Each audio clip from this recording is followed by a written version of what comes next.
Buenas tardes a todos. En primer lugar, daros las gracias y daros la bienvenida por compartir este rato que vamos a tener en común. Gracias por inscribiros a esta webinar y en nombre de todo el Grupo GFiscal, de los ponentes y en el mío propio, insisto, muchísimas gracias. El objeto de esta webinar no ha sido otro que poner un poco de luz a esta situación tan convulsa en la que nos encontramos. A la crisis sanitaria, que no es poco, que ya le ha costado la vida a casi 24.000 personas, hay que sumarle una crisis social, económica e incluso personal. Durante todo este tiempo, como vosotros bien conocéis, se han ido aprobando numerosas reales decretos, numerosas normativas, numerosas medidas que quizá nos han llevado un poco a esa confusión. Y este ha sido el objetivo de organizar hoy esta webinar. El Departamento Laboral y el Departamento Tributario han tenido a bien hacer de manera conjunta esta webinar y poner encima de la mesa un resumen de todas las medidas aprobadas hasta ahora. A lo largo de la sesión podréis hacer las preguntas que creáis oportunas a lo largo del chat. Si bien es cierto que como somos muchos y probablemente no se pueda dar respuesta a todas las preguntas, os vamos a dejar un correo electrónico que es webinar@gfiscal.es, que lo repetiremos a lo largo de la jornada de esta tarde, y nos podéis hacer llegar vuestras preguntas y en estos días iremos contestando a todas las cuestiones que nos planteéis. Aparte de eso, la sesión va a ser grabada y la compartiremos también en estos días en nuestra página de YouTube y las presentaciones de los ponentes las colgaremos también en la página web. Con lo cual ponemos toda a vuestra entera disposición. Y sin más preámbulo, le voy a pasar la palabra a los protagonistas. En primer lugar, va a estar con nosotros Raúl Benito. Raúl Benito Cordero, además de ser uno de los consejeros delegados, es el responsable del área sociolaboral. Raúl, buenas tardes. Buenas tardes, Guadalupe. Y tanto él como su departamento nos van a poner encima de la mesa todas las medidas que le compete a su área. Después estará con nosotros Miguel Ángel Solís, que habéis visto ahí que ha aparecido en pantalla. Miguel Ángel es el responsable del área económico-tributaria. Buenas tardes, Miguel Ángel. ¿El micro? ¿No tienes el micro? ¿Lo tienes silenciado? Bueno, buenas tardes a todos. Buenas tardes, Miguel Ángel. Luego daremos paso a Miguel Ángel y, insisto, podéis hacernos las preguntas que creáis convenientes a través del chat y luego, al final de las dos intervenciones, intentaremos dar respuesta a todas las preguntas. Y sin más preámbulo, damos la palabra a Raúl Benito, que nos haga ese breve resumen, si puede, de las medidas que en su ámbito se han ido publicando. Muy bien. Buenas tardes a todos.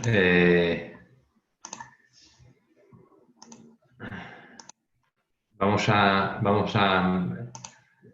a empezar un poquito con la exposición de lo que tenemos preparado.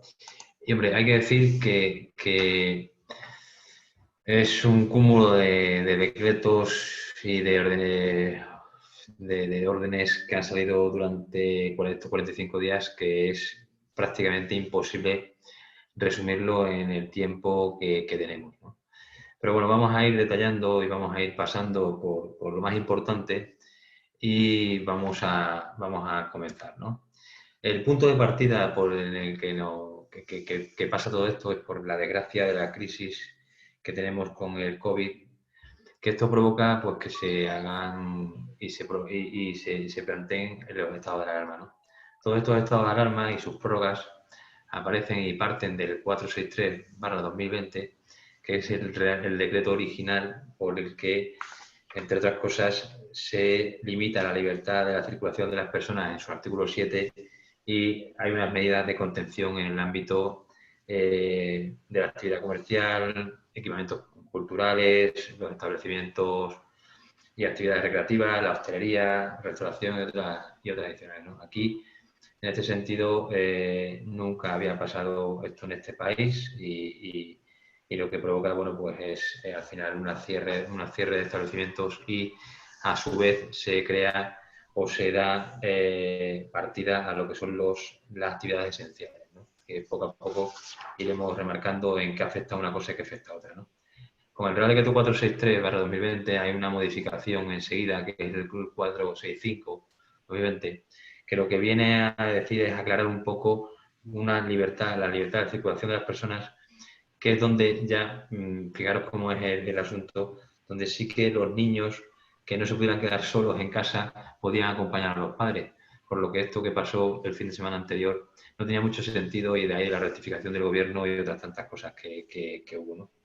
También en este 465 se modifica el tema de las peluquerías, que fue tan hablado y tan sonado, puesto que las peluquerías, evidentemente, a la distancia que tenían, lo que se hizo fue excluirlas de ese servicio esencial, pero metiéndolas solamente para el tema a domicilio, ¿no? Bueno, posteriormente a esto, pues pasan 15 días, hay una serie, entre ellas, de medidas y de reales decretos que vienen apareciendo por la mitad, que vamos a ir todos recordando. Pues esto aparece al 476/2020, 15 días después, que nos limita y que prorroga otra vez el estado de alarma. Posteriormente vuelve a aparecer otros 15 días el 487/2020, en el cual nos vuelve a prorrogar este estado de alarma. Y por último, el que salió el pasado día 26, el que nos da que del 26 al 10 de mayo se vuelve a prorrogar el estado de alarma. Estos estados de alarma en el Congreso, como habéis podido ver, a medida que iba pasando, han tenido de mayor a menor apoyo, ¿no? Bueno, al final, ¿qué es lo que pasa? Y nos metemos ya en lo que es la materia un poco desde el ámbito del derecho laboral que yo tengo que explicar en este apartado, ¿no? Lo que se pretende desde que sale el Real Decreto 8/2020, que es el pasado día 17, el día 17 de marzo, una vez prorrogado el estado de alarma, lo que se pretende sobre todo es el evitar la situación coyuntural actual, es decir, evitar los despidos, hablarlo a palabras claras, es decir, que el impacto de esta crisis no se lleve a la contratación, ya sea eventual o fija, por delante, y que no se tomen medidas de carácter estructural en el empleo, que no se destruya empleo, ¿no? Para ello, ¿qué hace el Estado con esta y qué finalidad tiene, ¿no?, el legislador? Primero dice que tiene que cubrir y dar cobertura a todos los trabajadores. Esto es novedoso y nunca o prácticamente nunca había existido. Yo diría que nunca. Y es la cobertura a los trabajadores, ya tengan carencia del desempleo o no tengan carencia. Es decir, que no tengan la suficiente cotización para prestar de los últimos seis que no tengan derecho por el tiempo que han estado trabajando. Tanto unos como otros, todos los trabajadores, tengan o no tengan derecho en la prestación, lo cobrarán, todos los que fueran afectados por el ERTE. Por lo que esto es una novedad, pues muy importante, ¿no? A partir de aquí, también lo que hace es mejorar la cobertura a las empresas. A la cobertura de la empresa lo que hace es que le intenta evitar de costes empresariales para precisamente eso, no destruir empleo, y lo que hace es que bonifica o, digamos, no hace que la empresa cotice por esos trabajadores que están afectados al ERTE, depende qué medidas se hagan, ¿no?, que después las iremos comentando. Por lo tanto, la cobertura para los trabajadores es total. La medida del Real Decreto 8/2020 lo que quiere es que no se destruya empleo. Hace una medida y una cobertura a los trabajadores total, ya sean que tengan derecho o no tengan derecho al desempleo por sus cotizaciones, y lo que hace es que aligera el coste empresarial, ¿vale?, eximiéndole de la no cotización a la seguridad social en el tiempo que estén los trabajadores afectados en el ERTE, ¿vale? Bueno, ¿qué tengo que decir sobre el cobro de los trabajadores en la prestación? El cobro, sabéis que se hace y que los trabajadores cobrarán con arreglo a los 180 días cotizados, o en su defecto, cuando no tenían esos 180 días cotizados, lo que se quedará será el tiempo mínimo anterior al que hayan tenido cotizado, ¿vale? Por lo tanto, por eso de lo que digo que es la novedad, ¿no?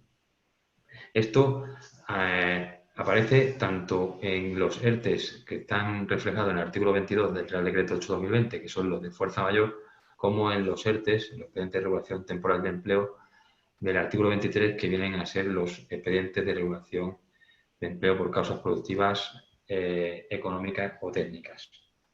¿De acuerdo? Entrando ya un poco en aligerar los costes o, digamos, empresariales, digamos que el procedimiento de suspensión de reducción de jornada por causa de fuerza mayor, que aparece recogido en el artículo 22, ahí hay una errata en el Power, ahí tiene que exigir y tiene que existir una... a ver, esto, ¿qué regula aquí en el legislador? El legislador lo que regula es que la pérdida de actividad tiene que ser venida por la declaración del estado de alarma. Hay dos, por decirlo, hay que distinguir lo que pasa aquí en dos apartados. Uno, los que vienen afectados por el 463/2020, que fueron todas las actividades que el gobierno decretó el cierre, ya sea comercio menor o hostelería, por ejemplo.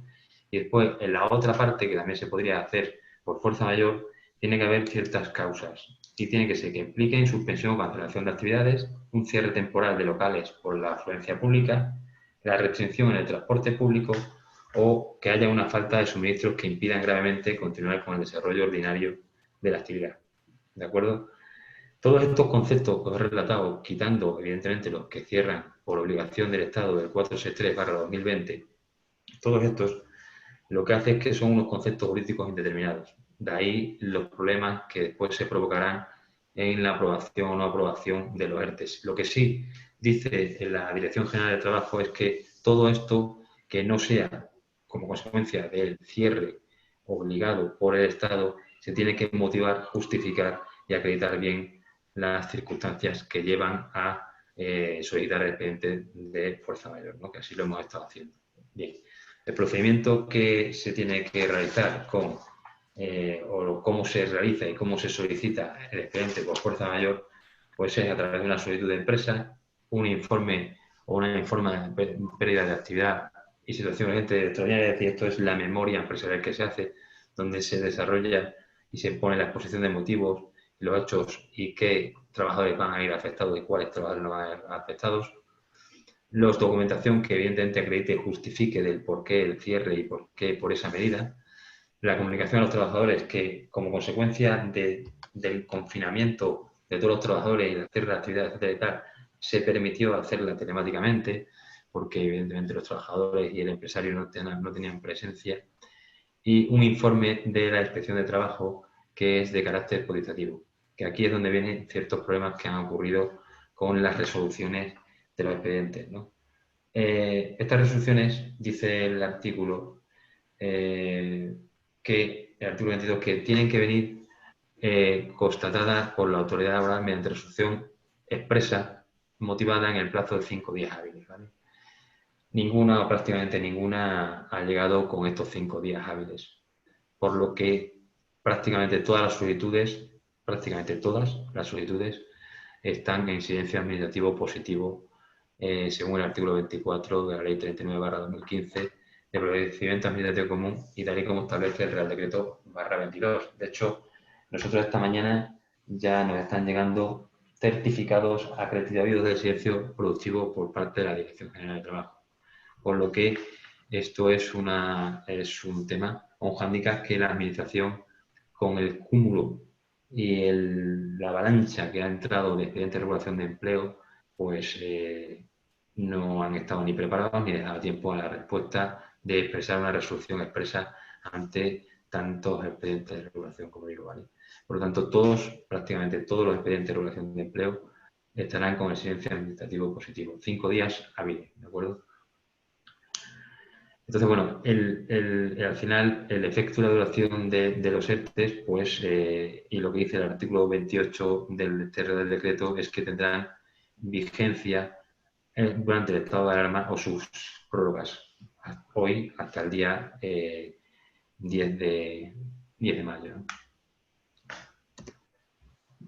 Procedimiento de suspensión de los contratos por reducción de jornada por causas económicas, técnicas, organizativas y de producción, los ETOP.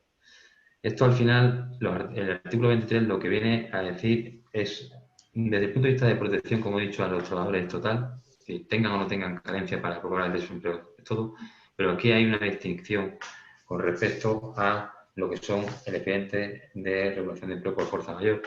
Si bien en el de fuerza mayor la empresa queda eximida de las cotizaciones de los trabajadores, en el expediente de regulación de empleo por causas económicas, técnicas, organizativas o de producción, sí que la cotización de los trabajadores se paga. No paga la empresa al trabajador. Si se suspende completamente, no pagará nada. Si se suspende o se reduce la reducción en la jornada, pagará la parte proporcional que el trabajador preste servicio, etcétera. Tanto con uno como otro. Pueden ser suspensivos o pueden ser reducción. Hay muchísima variedad de hacer el ERTE con arreglo a las necesidades que tenga la empresa. ¿De acuerdo? Aquí lo más importante es destacar que en estos expedientes de regulación de empleo existe lo que se llama el periodo de consulta de los trabajadores. Y lo que sí aquí, si bien antes no se necesitaba periodo de consulta con trabajadores y era la inspección de trabajo a través de la constatación de la fuerza mayor, la que dice, y la autoridad que dice si existe fuerza mayor o si existe causa o no, aquí el periodo de consulta de los trabajadores con la empresa es muy importante. El cual lo que hace aquí el legislador es que, como es un Real Decreto que por la necesidad del COVID y la extraordinaria situación, lo que hace es que se reducen todos los plazos y reduce el periodo de consulta a 7 días, cuando anteriormente en el Real Decreto 1483/2012 el periodo de consulta sigue existiendo, porque estas medidas de regulación de empleo siempre han existido, o han existido desde el año 2012. Por lo tanto, lo que sí que hace aquí es ciertas cosas cambiarlas como consecuencia de la necesidad. Entonces, aquí reduce 7 días, en vez de 15, 7 días, ¿no? ¿Cómo se realiza en sí el expediente de regulación de empleo y el periodo de consulta? Lo que dice el legislador, o lo que dice el artículo, es que se tiene que ir al representante legal, si no existiera, a la representación sindical más representativa de la actividad, y si no acudieran, o en todo caso, se tendrá que realizar a través de una comisión ad hoc, que es el nombramiento de 3 trabajadores que representen a la totalidad de los trabajadores y que se sienten a negociar con la empresa. Estas negociaciones realmente en empresas o pymes o micropymes, etcétera, bueno, pues se hacen porque cada uno, digamos, sabe claramente la situación en la que nos encontramos hoy en día. Más adelante ya veremos, a partir de la desescalada y más adelante, mayo, junio y demás, ya veremos si estas negociaciones después se llegan o no se llegan a buen puerto, o se cumplen prácticamente los 7 días que dice la norma. O veremos a ver qué normas o qué días nos dicen y qué es lo que modifican, ¿no?, en el tema de la desescalada, porque está claro que van a tener que modificar o van a tener que ampliar ciertas medidas, ¿no?, y del 8/2020. Bueno, al final todo es lo mismo, se solicita una solicitud por la parte de la empresa, se informa, se hace una memoria, bien ya sea económica o bien productiva. Todos los expedientes que nosotros estamos haciendo de este tipo son ahora mismo por causas productivas, con algo de económica, pero son causas productivas, porque debido a la producción, ha bajado la producción, es obvio, y bueno, pues ha roto la cadena al final productiva de todo lo que es el país, ¿no?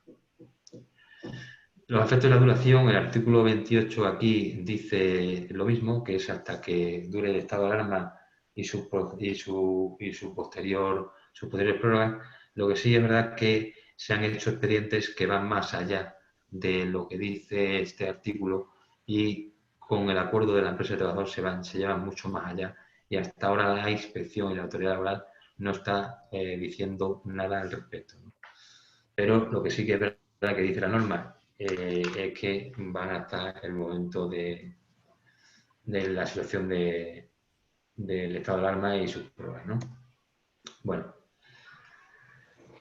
aquí hay un Real Decreto súper novedoso, y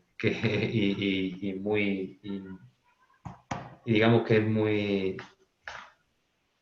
bueno, dio mucho jaleo, ¿no? Que es donde se parten todas las disposiciones adicionales y donde se empieza a decir qué obligaciones va a tener lo que es la empresa con las medidas que está testando, ¿no? A partir de que, a pesar de los 6 meses de mantenimiento de empleo, que ya lo decía el Real Decreto 8/2020, pero aquí lo que hace es que, por un lado, se dice que los contratos temporales, en este sentido, que hubieran entrado dentro de la expediente de regulación de empleo, se suspenden. Quiere decir que desde que entran en el expediente de regulación de empleo, queda suspendido su tiempo.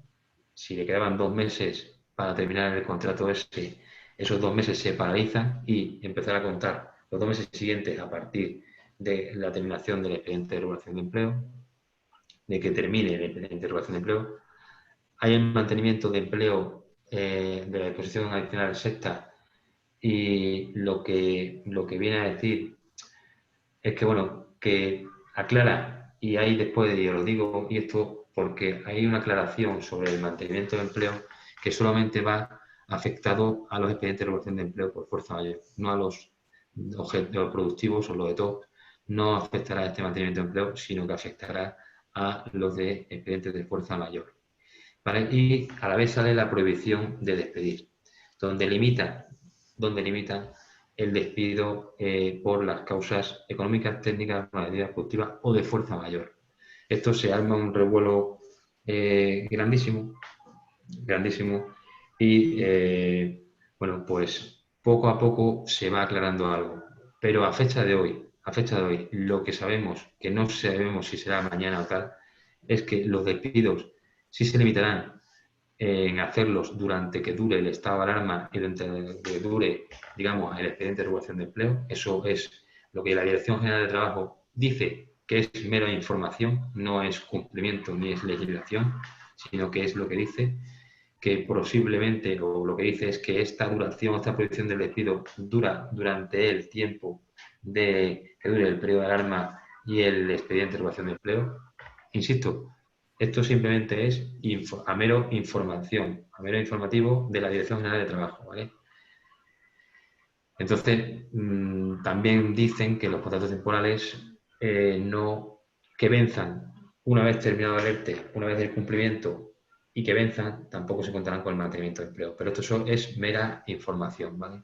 Este Real Decreto 9/2020 también habla de unas disposiciones adicionales que después en el Real Decreto 15/2020, que salió hace 3 días, se modifican, pero también arma mucho revuelo en lo que es, desde el punto de vista de la COE, y por qué viene un poco a criminalizar al empresario, en el que se van a poner una serie de sanciones por correcciones, por digamos, incorrecciones y fraudes, como que, digamos, estaba un poco criminalizando la parte empresarial, ¿no?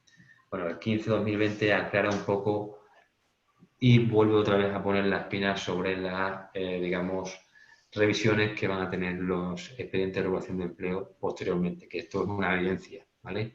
No sabemos cuántos, ni cuáles, ni cómo, pero probablemente los de licencia administrativa y los otros regularán y mirarán pues todo lo que se ha beneficiado a la empresa o todo lo que se ha beneficiado al trabajador, ¿no?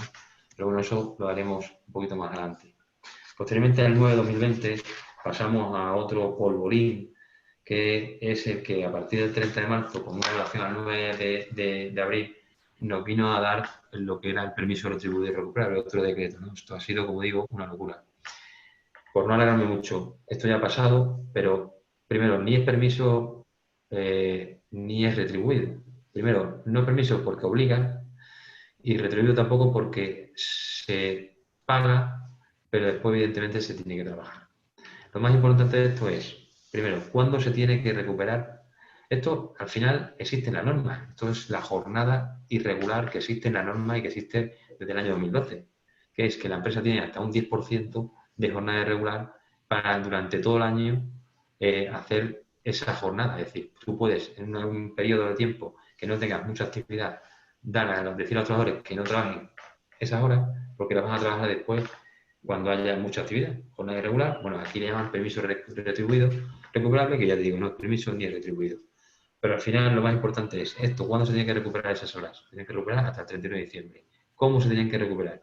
Existe una negociación en un periodo de consulta que al final bueno, pues la empresa tiene que hacerlo con la representación legal de los trabajadores y con una duración máxima. Si no hay representación legal, bueno, pues la representación será en los sindicatos más representativos y si no, los trabajadores con la misma, de la misma forma o modelo que existe anteriormente, que eran 3 trabajadores que representan a la totalidad.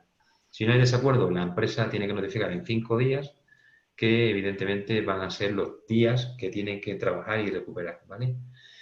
El límite, los límites están claros, no puede ni siquiera, no puede incumplir ni los periodos mínimos de descanso diario, es decir, de 12 horas, entre 12 horas no puedes trabajar, tienes que descansar 12 horas, no pueden superar 9 horas, no puedes superar, es decir, los descansos, los permisos, vacaciones, etcétera, ¿vale? Y en este permiso, bueno, se entre los que tienen pues, trabajadores que están en incapacidad, en suspensión de contrato, relacionado, paternidad, etcétera, ¿vale?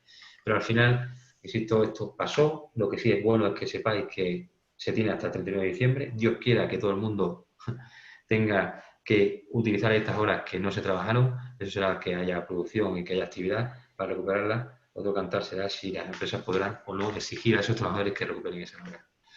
Y bueno, y que hay que negociar con los trabajadores y si no hay negociación con ellos o si no hay acuerdo con ellos, la empresa sí que tiene que comunicar con un plazo de 5 días de antelación cuándo se va a hacer la jornada y de qué forma y de qué manera, ¿no?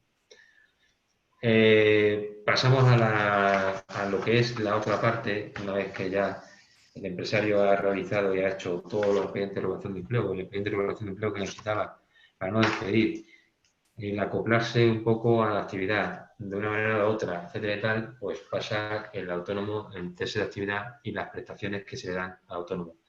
El autónomo en el cese de actividad, como todos sabéis, no tiene que estar, no hace falta que esté de baja en el autónomo ni en el 36, sino que el autónomo al final es una cese de actividad que es una prestación especial que se saca y que viene regalada en el artículo 17 del Real Decreto 8/2020 y que digamos que se saca como consecuencia de, bueno, pues al final del perjuicio ocasionado por esta crisis, ¿no? Maldita, ¿no?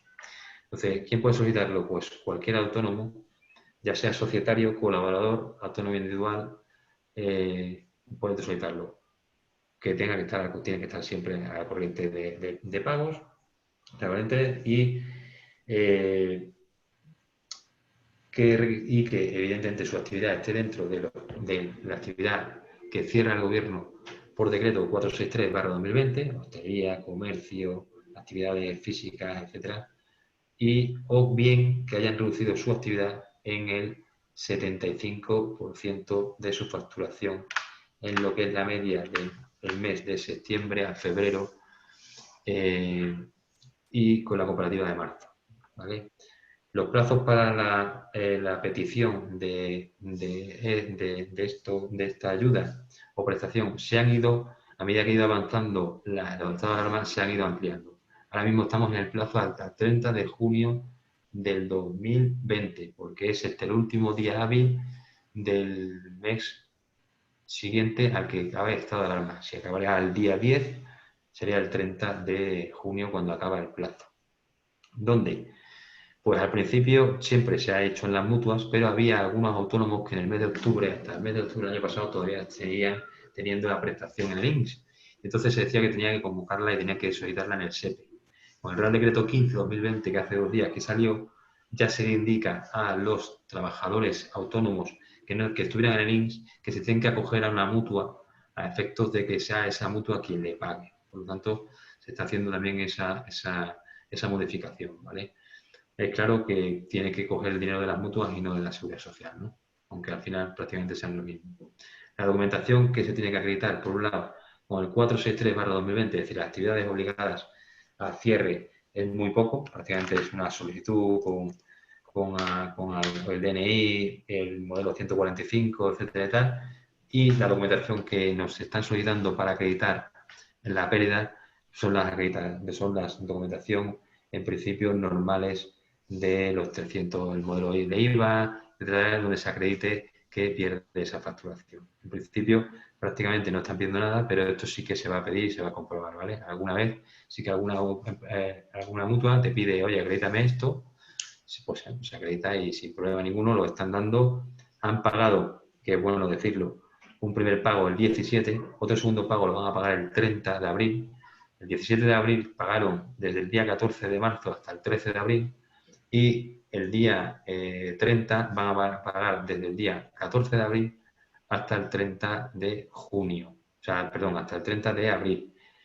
Posteriormente lo que vienen diciéndonos es que el tercer pago y último será en junio, donde abonarán todas las prestaciones pendientes, es decir, se abonará todo el mes de mayo y los que hayan solicitado en mayo y tengan derecho desde el 14 de marzo en adelante, pues pagarán todo, ¿vale? Serán 3 pagos lo que dicen que están haciendo. Insisto, el primero se ha hecho ya el 17, los que se han presentado antes del 17. Segundo, el día 30 y posteriormente el día en junio que pagarán todo, ¿no? Documentación específica de reducción de la facturación, está claro, ya he dicho, el importe de la prestación es el 70%, el 70% a los que no tengan carencia, es decir, a los que no, el 70% y el 70% de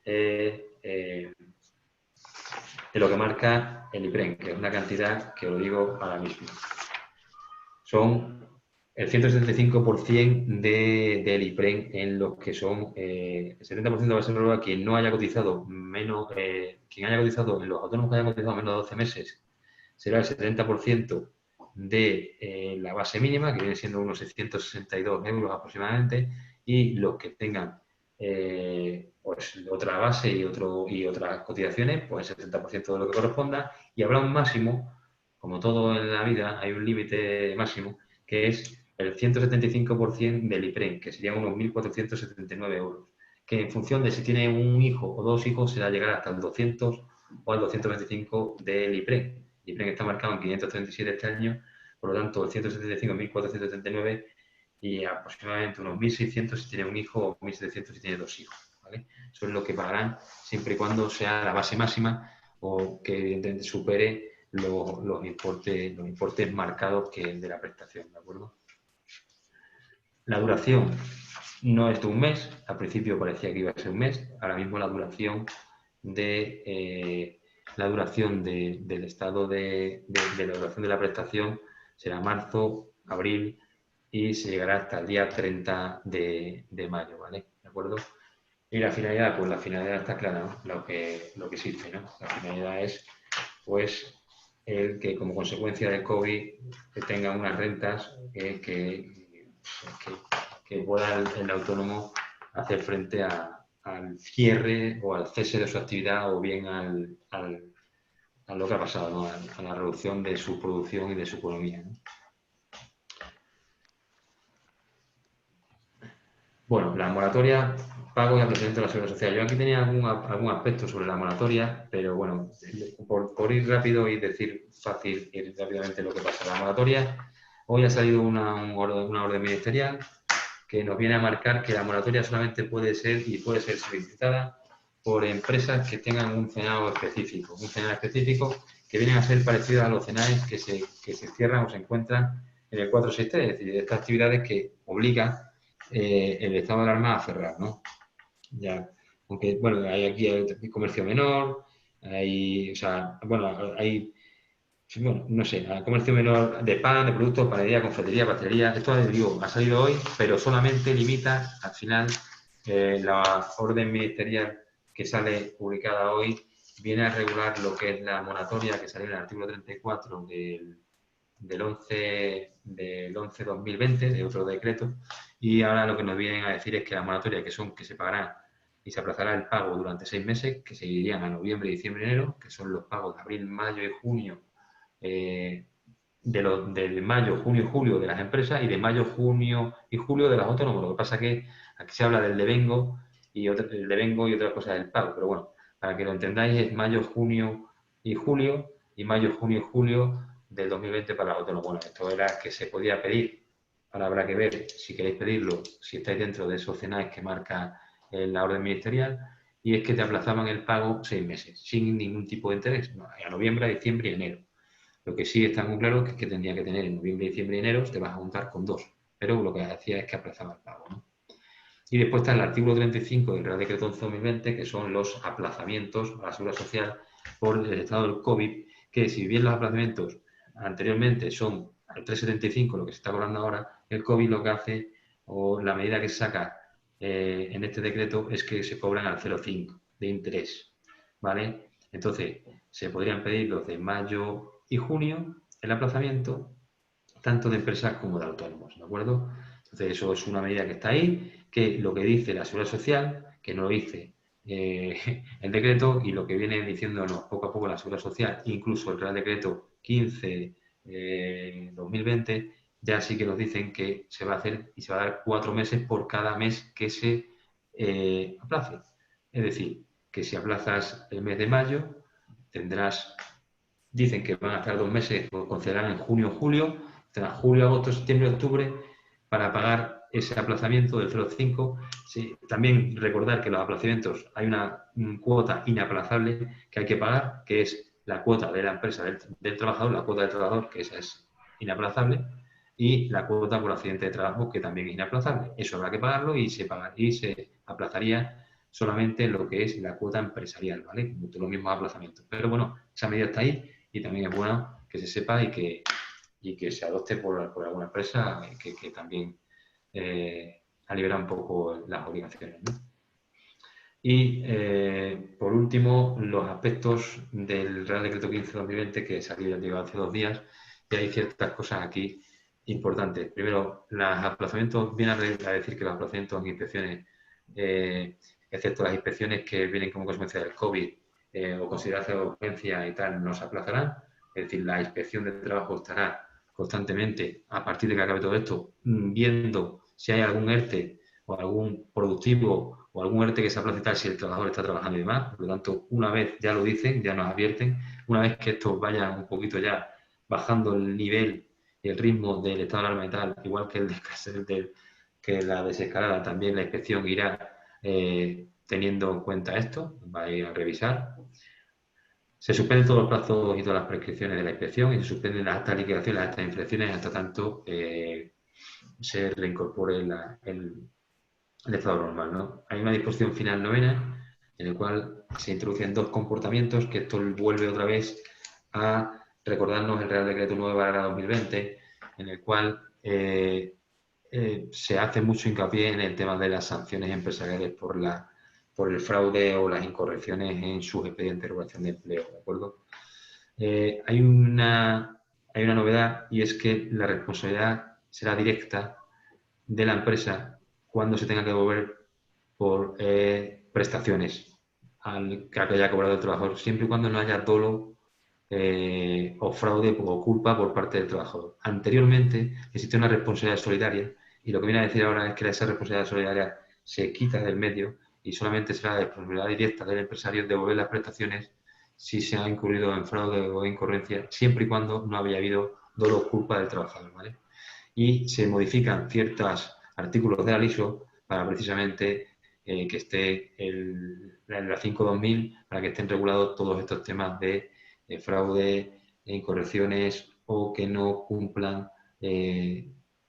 digamos, con la legislación vigente, que es un poco que se vuelve otra vez a avisar, digamos, un poco la criminalización de la empresa sin que haya que estar asustado, pero sí que es verdad que probablemente se revise no ahora, sino que en un periodo de plazo de tiempo, pues evidentemente esto vendrá a revisiones porque es así como dicen y como establecen, ¿vale? Hay una disposición final octava, que es la posibilidad de aquellas actividades esenciales que hayan visto afectadas por la medida de reducción de movilidad se acojan a ERTE por fuerza mayor. ¿Qué quiere decir esto? Esto, fijaros cómo es. Anteriormente, las empresas que estaban como actividades esenciales, ya sea, no sé, comercio de alimentación, funeraria, centros clínicos, etcétera, bueno, pues este tipo de empresas no podían hacer ERTE de fuerza mayor. Ahora lo que sí te dice el legislador es que lo pueden hacer a partir del día 23. Modifica el artículo 22 siempre y cuando haya habido una reducción debido a la producción en su actividad. ¿De acuerdo? Por lo tanto, aquí, hoy, el día 23, ya esto sí que se puede hacer. Anteriormente no, ahora ya sí. Bueno, y otras medidas que vienen a ser es que prolonga el teletrabajo porque lo prioriza el legislador en todos los reales decretos en los 3 meses más, ¿de acuerdo? Un mes más 2 meses más que da, un mes que había más 2 meses más que da, porque había un mes a partir del estado de alarma y le da 2 meses más, por lo tanto 3. Y hay otra nueva protección de desempleo que el legislador o el Estado en sí no quiere dejar a los trabajadores desamparados, y si antes le daba en los expedientes de regulación de empleo, cualquier tipo que fuera, le daba opción a cobrar o no cobrar teniendo o no teniendo carencias, ahora lo que viene el legislador es que también le da protección de desempleo a los trabajadores que en el periodo que se hayan sido despedidos en el periodo de prueba a partir del 9 de marzo, y o a trabajadores que hayan sido cesados voluntariamente o que hayan cesado voluntariamente desde el 1 de marzo, porque tenían una oferta de trabajo y como consecuencia del COVID, pues no están trabajando o no la han cogido, ¿no? Entonces, vuelve a dar otra protección mayor todavía a los trabajadores en este sentido, para que nadie quede desamparado. Por último, que no está en la diapositiva, y Guadalupe probablemente me mate, quiero recalcar una cosita. Hoy ha salido en el DOE, bueno, ayer por la tarde se publicó en el DOE en lo que son las medidas urgentes por el empleo, el decreto ley 820, también donde aparece una serie de programas y demás. Estamos estudiándolo, estamos todos analizando los planes los programas que se pueden pedir, que son hasta 9 programas que han sacado, pero he querido aquí contar los más, digamos, los que para mí en un principio me parecen más interesantes, que son los planes que se abonan 800 euros a aquellos autónomos que hayan pedido el cese de actividad, bien por el 463 o bien porque haya reducido el 75% de su actividad, eh, o también incluso dan de los que hayan reducido, los autónomos que hayan reducido y que no hayan cogido el cese de actividad porque no hayan pasado el 75%, que hayan reducido el 40 al 75% su facturación, podrán cobrar 300 euros. Los autónomos primeros cobrarán 800 euros y los autónomos segundos cobrarán 300 euros. Y después hay unas ayudas que dan con un máximo de 5 trabajadores a las microempresas, que se tienen que hacer con una serie de requisitos y demás, que dan de 950 euros por trabajador, con un máximo de 4.500 euros o un máximo de 5 trabajadores y demás, que tienen que cumplir una serie de circunstancias y tal, ¿vale? Los compromisos, como es evidente, si coges la de los trabajadores que dan 950 euros por cada trabajador con un máximo de 4.500 euros, tendrás que mantenerlos un mes desde el estado, desde que termine el expediente de regulación de empleo, tendrás que tenerlos un mes, ¿vale? Bueno, hay 2 meses para solicitar estas ayudas, en algunas 2 meses a partir del estado de alarma. Por lo tanto, estamos estudiándolo, han salido las novedades, esto salió ayer por la tarde.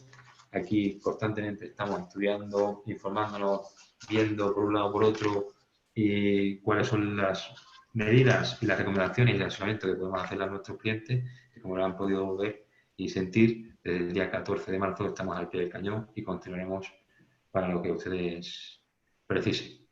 Muchas gracias y yo ya he terminado, Guadalupe. Pues muchísimas gracias, Raúl. No te voy a matar en absoluto. Yo entiendo la complejidad de toda esta situación y si lo último se publicó ayer por la tarde, entiendo que hoy por lo menos tengas que hacer alguna breve alusión a esas nuevas publicaciones. Sí te pido que ya dejes de compartir tu pantalla para que Miguel Ángel se vaya preparando y os recuerdo que podéis hacernos las preguntas que creáis conveniente a la intervención de Raúl a través del chat que tenéis ubicado en la parte de abajo de vuestra pantalla. Nos enviáis las preguntas y nosotros iremos lanzando luego a cada uno de ellos, o bien a Miguel Ángel o bien a Raúl. Así que, Raúl, muchísimas gracias. Nada. Ahora damos paso a Miguel Ángel Solís, como ya os he dicho, es el responsable del área económico-tributaria. Buenas tardes. También lleva peleándose desde principios de marzo con normativas. Me contaba las medidas que ya tenía acumuladas y no quiero ni saber ni volver a saber todas las publicaciones que hay al respecto. Así que, Miguel Ángel, tienes tu turno. Comparto, un segundito. Comparte pantalla.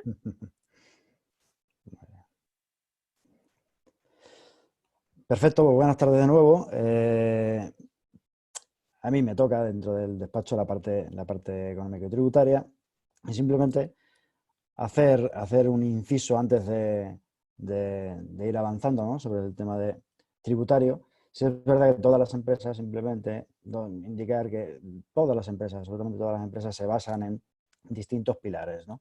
Y fundamentalmente siempre son 5, ¿no? Uno de ellos, evidentemente, el comercial, otro el de producción y su control de procesos, otro el financiero, recursos humanos y la parte legal. Bueno, pues el COVID directamente se ha llevado por delante la parte comercial y de producción y actualmente todas las empresas están pendientes de cuándo se puede llegar a comenzar para reactivar la parte comercial y producción, pero tenemos una parte financiera, legal y recursos humanos que es lo que se está trabajando ahora. Es decir, estos pilares son los que actualmente se están trabajando ahora, ¿no? Intentar minimizar lo que son los daños que realmente vamos a acabar teniendo de una forma u otra, en menor o mayor medida, pero se intentará a través sobre todo de este trabajo, desde un punto de vista financiero, que iremos viendo cómo las medidas tributarias tienen mucho que ver también en el aspecto financiero, pues a ver de qué forma mitigamos, ¿no? Bien, simplemente en el ámbito tributario, en lugar de obtener o coger la información a través de todos los reales decretos, que son una auténtica barbaridad, unos son reales decreto ley y otros no, hay órdenes ministeriales, hay normativa de todas las autonomías.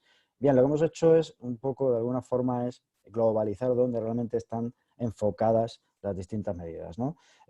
La primera parte es la flexibilización de los aplazamientos de deudas y aduaneras, ¿no? De deudas tributarias. ¿Por qué? Básicamente por lo que se ha comentado. Estamos hablando de que el Estado pretende llevar a cabo una inyección de dinero. Bueno, pues en este caso, más que una inyección de dinero, es que la disponibilidad inmediata no sufra por los impuestos, lo que al final acaba haciendo es una especie de moratoria. No se cancelan, no se condonan impuestos, simplemente de aquellas deudas que se tenían vigentes, evidentemente lo único que se va a pretender es demorarlo, ¿vale? Luego hay una parte segunda, que es la ampliación y suspensión e interrupción de los plazos y procedimientos administrativos, lo cual, en definitiva, todos los usuarios, todos los contribuyentes nos relacionamos con la administración de una forma regulada y normalizada a través de distintos procedimientos, y esos procedimientos tienen sus plazos. Bueno, pues para conciliar esta situación y que no haya un menoscabo, sobre todo jurídico y económico, por incumplimiento de plazos, se han ido adaptando a la situación. Y un tercer enfoque o medidas de alguna forma también muy focalizado, muy agregado, es ya sobre el propio tributo. Es decir, algunas medidas que no han sido demasiadas, por desgracia, de momento no han sido demasiadas, aunque probablemente haya más, enfocado al propio tributo. En este caso, impuestos sobre sociedades, IVA, IRPF, también hay impuestos de transmisiones patrimoniales, impuestos sobre sucesiones, pues muy focalizado, ¿no? Entonces, la presentación irá enfocado a esto. Y un último punto, que es algunas cuestiones de interés donde estas medidas de alguna forma también nos acaba afectando a tomas de decisiones en otras parcelas que quizá a lo mejor no nos habíamos percatado, ¿de acuerdo? Bien, la flexibilización del aplazamiento de deudas tributarias y aduaneras, ¿en qué consiste? Básicamente es un aplazamiento de todas aquellas deudas tributarias generadas por declaraciones y autoliquidaciones de pymes y autónomos, de aquellas que venzan entre la declaración de estado de alarma, que es el día 13, hasta el 30 de mayo. Es decir, hay un procedimiento de aplazamiento especial al que es el general, que todos conocemos, que es cuando solicitamos un aplazamiento o fraccionamiento. Aquí estamos hablando de aplazamiento, no fraccionamiento.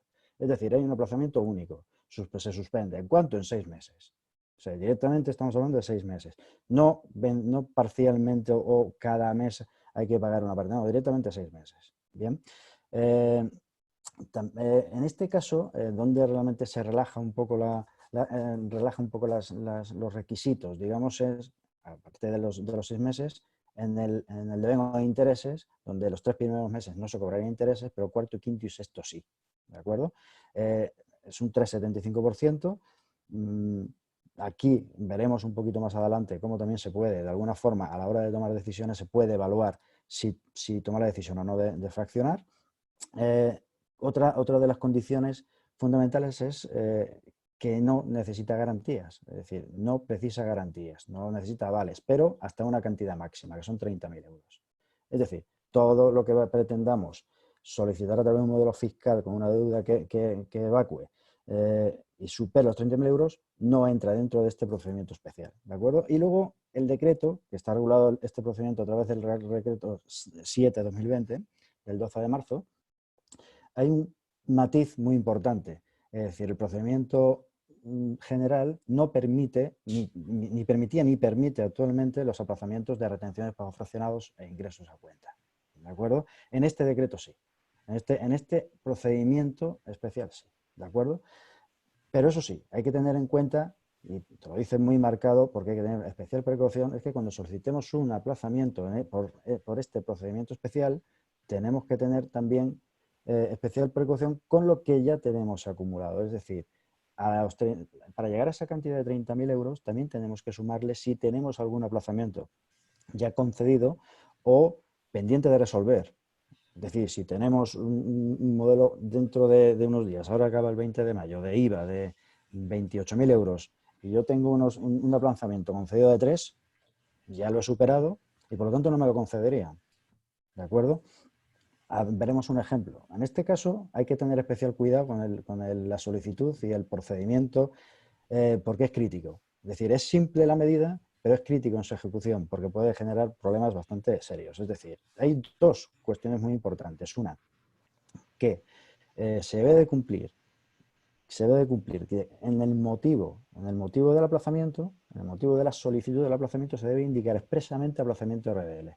Pero sobre todo, y la norma más importante es que tienes que marcar de que esa solicitud la quieras acoger al artículo 14 del Real Decreto Ley 7/2020. Es simplemente marcarlo. Pero si no lo marcas, nos lleva al procedimiento general. Y eso nos puede generar un problema. Supongamos de que hemos presentado un modelo 111 de retenciones de 15.000 euros, no llegue a 30.000 euros, por lo tanto estaría acogido a este decreto, pero no marco nada, directamente me va al general. Y si me va al general, sabemos que el de retenciones no es posible aplazarlo. Por lo tanto, no lo denegarían, con la consiguiente consecuencia de que probablemente salga un apremio directamente. ¿De acuerdo? Por lo tanto, es muy importante este apartado. Supongamos, y en este caso del aplazamiento, hay unas alternativas, es decir, supongamos que tengamos un IVA, por ejemplo, un modelo de IVA que tengamos que presentar ahora en mayo, se ha ampliado el plazo, ahora os lo comentaré, por ejemplo, o unas retenciones, en este caso de 25.000 euros y un IVA de 15.000 euros, suman 40.000 euros. Si suman 40.000 euros, ya estamos superando los 30.000 euros. ¿Tenemos derecho o no? No tendríamos derecho a solicitar el aplazamiento a través de este Real Decreto, porque superamos los 30.000 y por lo tanto no llegaremos. Ahora bien, pero tenemos otras alternativas, es decir, podríamos pagar, por ejemplo, el IVA, que son 15.000, y aplazar el 25 o simplemente hasta pagamos los 25.000 euros solicitamos el aplazamiento a través del Real Decreto que se ha aprobado, 25.000 euros, y de los otros 15 hacemos un pago parcial, por ejemplo, de 10.000 euros. ¿De acuerdo? Hacemos un pago parcial y presentamos el modelo. No llegaríamos a los 30.000 euros. Sería una alternativa. Es muy importante que antes de tomar este tipo de decisiones, pues al final de alguna forma financieramente, en función de esas necesidades, se consensúe con el asesor. ¿Vale? Pero de alguna forma sí se puede ayudar. ¿De qué forma nosotros podríamos en un momento determinado ver hasta dónde se puede llegar financieramente? Pues sabemos que tenemos 6 meses con este aplazamiento. ¿De acuerdo? Muy bien. La siguiente parte, y como veis, simplemente esta medida está enfocada en una moratoria de pagos. ¿Vale? Lo que os he comentado antes es simplemente una moratoria de pagos. Moratoria de pagos porque en este caso el gobierno se pretendía inyectar dinero, pero en este caso simplemente es no pagar de momento. Como yo os decía antes, no se condona, simplemente se dilata. ¿De acuerdo? En la siguiente parte de medidas, de alguna forma lo habíamos globalizado para no liar mucho, ¿no? Porque es muy complicado. Solo este apartado, la ampliación, suspensión, interrupción de plazo y procedimiento administrativo, simplemente solo estamos hablando de que se ha movido a través de 6 reales decretos. Evidentemente con sus consecuentes órdenes ministeriales y evidentemente mucha más norma interna en la cual es muy difícil porque una serie de condiciones se solapan a otras, plazos, hay ampliaciones de plazos sobre un decreto aprobado anteriormente, por lo tanto es mejor saber exactamente qué es lo que está afectado aquí con respecto a la ampliación y suspensión e interrupción de plazos. ¿Vale? Bien, hay que tener claro inicialmente que la ampliación de plazos está en 7-8 puntos, ¿no? El primero es la ampliación de pagos de plazos de deudas liquidadas por la Administración Involuntaria de Apremio. Es decir, todos estos plazos, ¿vale?, se amplían hasta el 30 de mayo. Supongamos que nosotros hemos recibido una liquidación de una carta de pago y la hemos recibido durante el mes de febrero, perdón, durante el mes de marzo, y durante el mes de marzo, el 25 de marzo, y teníamos un plazo para pagarlo de un mes, de 15 días, lo que correspondiera. Bueno, pues se amplía el plazo hasta el 30 de mayo. Esto es lo que viene a decir. Y todas, el resto de procedimientos, actúa exactamente igual. Por ejemplo, con la ampliación de vencimientos de plazos de acuerdos de otros aplazamientos y fraccionamientos. Es decir, se concedió un aplazamiento en febrero y uno de los plazos, empiezan a vencer los plazos, se van abonando y uno de los plazos ya cumple el 20 de marzo. Bueno, pues traslada hasta mayo, ¿de acuerdo? Pero, y aquí hay un aspecto muy importante. Y aquí, de un punto de vista también financiero, hay que tenerlo en cuenta. Supongamos que este aplazamiento que nos han concedido, claro, tiene distintas mensualidades que afrontar. Estamos hablando de, si nos lo han concedido en febrero, tenemos marzo, tenemos abril, tenemos mayo. Si nos están dilatando todo a partir de todos los vencimientos que venzan a partir de la declaración del estado de alarma, 13 de marzo, nos podemos llegar a juntar hasta tres plazos. Y eso económicamente pues también es un impacto fuerte. Esto no lo han regulado de ninguna forma, ¿vale? Por lo tanto, también en este aspecto tenemos que tener cuidado, incluso fijarnos mucho si tenemos muchas dilaciones con respecto a muchos aplazamientos o varios aplazamientos en la fecha 30 de marzo, pues es crítica, ¿vale? Otros procedimientos que se han ampliado el plazo hasta el 30 de mayo, pues las ampliaciones, por ejemplo, todo lo relacionado con el desarrollo de subastas y adjudicaciones de bienes.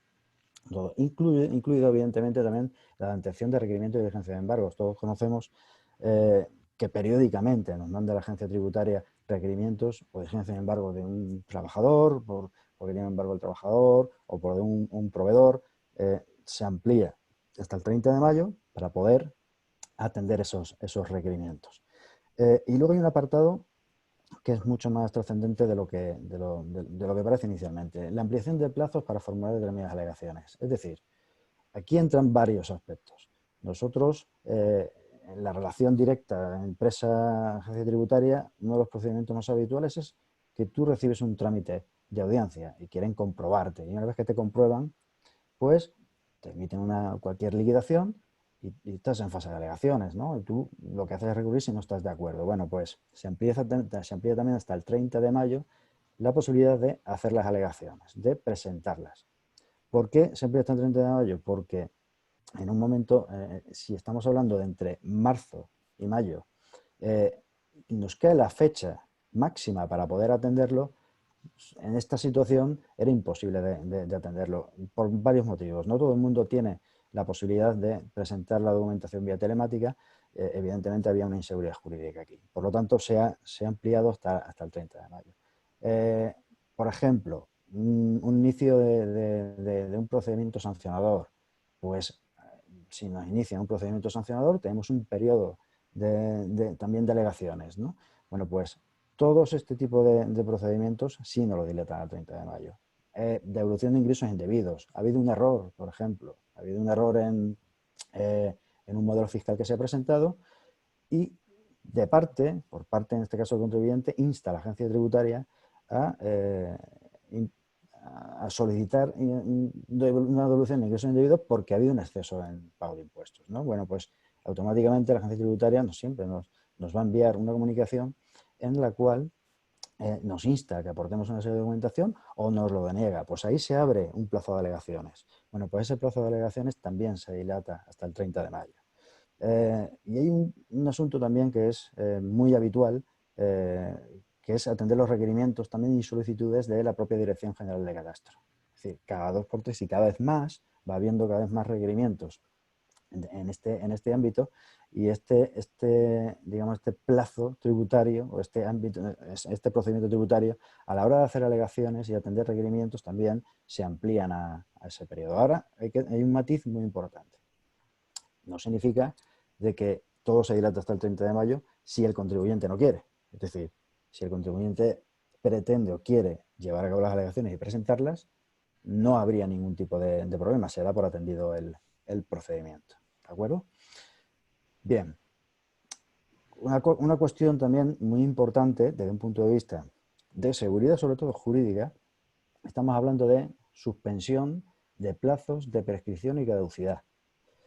Pues cuidado con esto, porque esto es más trascendente también de lo que parece. Y siempre desde un punto de vista de estatal, autonómico, local. ¿Vale?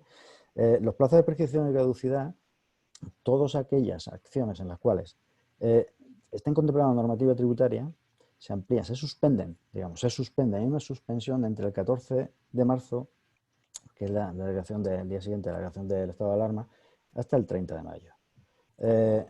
¿Por qué es importante esto? Es muy importante porque nos vamos a poner inicialmente desde la parte, en este caso, pues del agente tributario o el inspector, ¿no? Por ejemplo, todo procedimiento tiene una finalización y tiene una caducidad, todo procedimiento.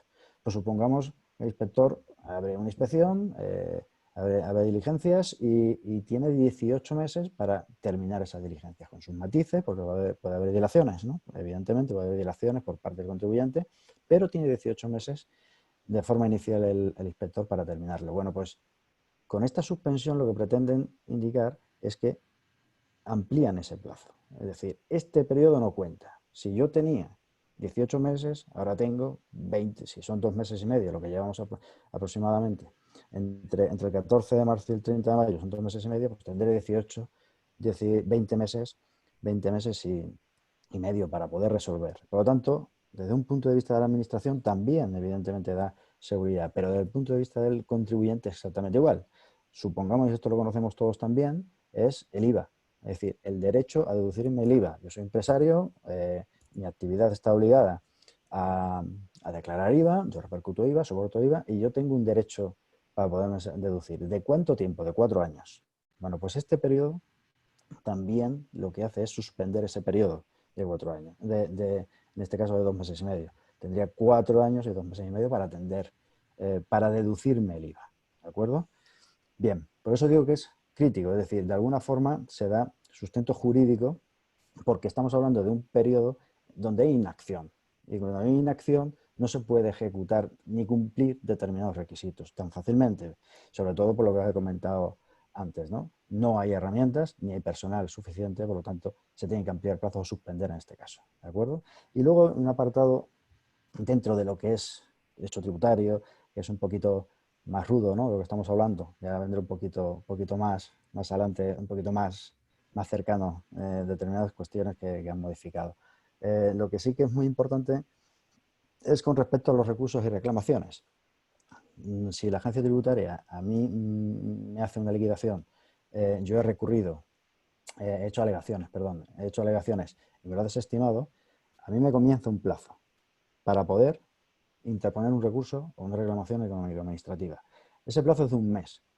Ahora ese plazo de un mes. Bien, pues aquí lo que te dice la norma es, bueno, pues ese mes comenzará a partir del día 31 de mayo. Si yo he recibido una notificación en la cual yo tenía de plazo, supongamos que hasta el 20 de abril, ¿vale? Pues me lo lleva hasta el 31 de mayo. A partir de ahí me cuenta el mes. Por lo tanto, tendría hasta el 30 de junio. ¿De acuerdo? Como veis, simplemente son plazos y se van dilatando, pero son muy importantes tenerlos en cuenta, sobre todo a la hora de en múltiples ocasiones, pues tener que recurrir a determinadas liquidaciones que probablemente, pues a lo mejor no, realmente podemos ayudar a poder resolverlas simplemente por detalles de este tipo, ¿no? Bien. Y esta es digamos, la medida estrella que prácticamente los asesores llevamos pidiendo prácticamente desde el cuarto día de la declaración de alarma, que era qué pasaba ahora en el primer trimestre con las declaraciones de autoliquidaciones que se tenían que presentar entre el 1 de abril y el 20 de abril. Ahora mismo no meto las grandes empresas, ¿no? Que sabemos que es mensual, pero ¿qué pasaba ahí? Bueno, pues hasta el día 15 se había abierto ya el plazo de presentación de modelos, hasta el día 15 no se aprobó el Real Decreto 14 en el cual se amplió el plazo de que todas aquellas declaraciones con presentación de ingreso que finalizaban entre el 15 de abril hasta el 20 de mayo se dilataba hasta el 20 de mayo. Por lo tanto, el 15 de abril dieron de plazo hasta el 20 de mayo para presentar el primer trimestre. ¿De acuerdo? ¿Quiénes? no todos, hay una serie de requisitos. Uno de ellos es que las empresas, en este caso los contribuyentes, no deben superar el volumen de operaciones de 600.000 euros. ¿De acuerdo? Y hay un matiz, ese mismo día corrigieron el concepto de volumen de operaciones. El volumen de operaciones simplemente está contemplado en un modelo de IVA, resumen anual del modelo de IVA. ¿Y qué pasa con aquellos contribuyentes que por su propia actividad no tienen que liquidar el IVA? Bueno, pues modificaron y dijeron que en aquellos clientes, o sea, aquellos empresarios que no hicieran IVA, pues que su referencia debía ser el volumen de negocio, lógico, los ingresos, ¿de acuerdo? Por lo tanto, el umbral de 600.000 euros. Por otro lado, también permitían esta ampliación de plazos de presentación de las distintas autorizaciones de declaraciones a las administraciones públicas. A las administraciones públicas y que no superen los 600.000 euros, pero no de ingresos, sino del último presupuesto aprobado. ¿De acuerdo? Entonces, esa ampliación de plazos, estamos ahora mismo en ello, es decir, estamos todavía presentando modelos fiscales debido, evidentemente, y gracias a este aplazamiento, porque realmente se había condensado mucho. Evidentemente había dificultades, pero bueno, lo estábamos resolviendo bastante bien. Por eso decía que es una medida bastante tardía, ¿no? Podrían haberlo hecho antes y seguramente a la hora de prever o planificar muchas más casuísticas, ¿no?, que se puede haber dado, en este caso los empresarios lo podrían haber hecho con mucha más agilidad, ¿no? Bien, una parte muy importante, ¿quién no es posible acogerse tampoco a esta ampliación de plazos? Todos aquellos grupos fiscales. Grupos fiscales, cuando digo grupo fiscal, no es al total de empresas de los grupos, sino aquellos grupos que presenten como grupo, en este caso estén aplicando el régimen especial de consolidación fiscal por un lado, y los grupos que estén acogidos al régimen especial de IVA. ¿Vale? ¿De acuerdo? Estos no os podrían aplicar esta ampliación del plazo. Y evidentemente, un apartado que se me había pasado comentaros, es la domiciliación. Es decir, sabemos que tenemos para domiciliar 5 días antes de acabar el plazo, ¿no? Bueno, pues el mismo día 15, que es cuando acaba la domiciliación, sale este decreto, y lo que viene a decir es que, bueno, que el día 15 de abril ya no es, que se extiende hasta 15 de mayo. Es decir, la domiciliación hasta el 15 de mayo. ¿De acuerdo? Bien. Con respecto al tema de aplazamientos, con el tema de aplazamientos, lo que comentaba al principio, es decir, de alguna forma lo que hace es demorar un poco lo que es el pago. Con respecto al tema de procedimientos, ampliaciones, suspensiones, prescripciones, lo que hace es darle un poquito, de alguna forma, de sentido a la situación en el marco de procedimientos administrativos, en la relación entre el contribuyente y la administración y viceversa. Y el enfoque donde tenemos que centrar es donde realmente el siguiente grupo es donde tenemos las medidas muy concretas en modelos concretos. ¿De acuerdo? No son muchas, como os comentaba al principio, pero hay algunas muy trascendentes, ¿no? En este caso, la primera medida que vamos a tratar hoy es a tratar aquí en este apartado sobre el impuesto sobre sociedades. Solo han tocado un tema, que ha sido el pago fraccional, el modelo 202. ¿Qué es el modelo 202? Pues no deja de ser un anticipo, digamos, al impuesto de sociedades que se va a presentar en el 20. Hay 3 pagos fraccionados, uno se presenta en abril, otro en octubre, otro en diciembre. Esos son anticipos que en el 21, a través del impuesto sobre sociedades, con la cuota que se deben en función de sus resultados, se restarán. Anticipos, como las retenciones de un trabajador, exactamente igual, no deja de ser anticipos, ¿de acuerdo? Por el impuesto. Bueno, pues aquí para las sociedades hay dos formas de calcularlo. Una es a través, le llaman de alguna forma, es el criterio general, que es el 18% de la cuota del impuesto del año pasado. Por lo tanto, significa que se está pagando un pago fraccionado con respecto al impuesto o al beneficio, digamos, del año anterior. Y luego la otra opción es el abono de un porcentaje también, que está aproximadamente entre el 17%, depende del tipo de empresa también, el tipo de general que se esté aplicando, en este caso son 5/7, y estamos hablando del 17%, pero del beneficio de este año. Es decir, si vamos a presentar ahora, que vamos a presentar en mayo, el primer periodo, el pago fraccionado es del beneficio de enero a marzo. Bueno, pues esta opción solo se puede acoger en el mes de febrero, exclusivamente. El pagar sobre el beneficio de este año solo se puede acoger en febrero, solo se puede solicitar en febrero de aquellos que ya no los tuvieran. Y están obligados las grandes empresas, todos los que superen más de 6 millones de euros, están obligados a presentarlo por el sistema que os comento sobre el beneficio, ¿no? Bueno, pues lo que ha pretendido la agencia tributaria, en este caso el Estado, es esta opción de que en lugar de ser febrero, se pueda solicitar ahora, ahora cuando se vaya a presentar el modelo ahora en mayo. Es decir, que todas aquellas empresas cuyo volumen de operaciones no supere 600.000 euros se puedan acoger a este sistema.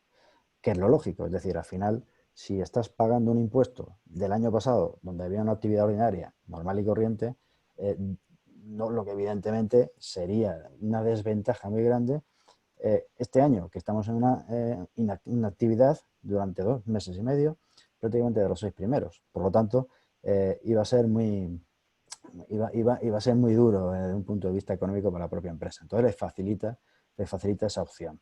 Y luego, para aquellos contribuyentes que no se hayan podido acoger y que ya han abonado por el otro sistema, el pago fraccionado indica otra particularidad entre los que facturan 600.000 euros y 6 millones de euros, indica que esto, el segundo periodo, que es en el mes de octubre, le va a permitir que lo que hayan pagado en febrero, ahora en mayo, se la puedan deducir. ¿De acuerdo? Para de alguna forma todo el mundo, hasta las empresas de 6 millones de euros, acaben entrando en el pago en función del beneficio y no pago en función del beneficio que yo tenía el año pasado. ¿De acuerdo? Esta es básicamente la medida de un punto de vista de sociedades, porque no hay mucho más. ¿Quiénes no entran aquí? Los grupos fiscales que apliquen el régimen de consolidación fiscal. ¿De acuerdo?